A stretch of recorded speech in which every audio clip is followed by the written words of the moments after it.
Welcome to my channel moonlight. আজকে তোমাদের সাথে শেয়ার করব চিলি সয়াবিনের রেসিপি। পরোটা বা রাইসের সাথে খেতে এটা দারুণ লাগবে।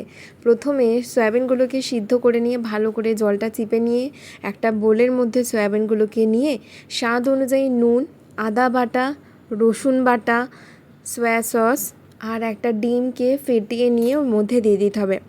বাইন্ডিংয়ের জন্য দিয়ে দিতে হবে কর্নফ্লাওয়ার, আর ঝালের জন্য তোমরা দিতে পারো লঙ্কা গুঁড়ো অথবা কাঁচা লঙ্কা পেস্ট।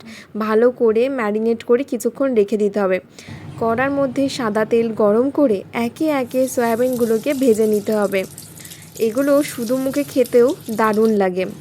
তারপর যে কড়ার মধ্যে সয়াবিনগুলোকে ভাজা হয়েছিল ওই তেলের মধ্যেই রসুন, কাঁচা লঙ্কা ফোড়নে দিয়ে পেঁয়াজগুলোকে কেটে দিয়ে দিতে হবে। ভালো করে নাড়াচাড়া করে ক্যাপসিকাম, স্বাদ অনুযায়ী আবারও নুন, সয়া সস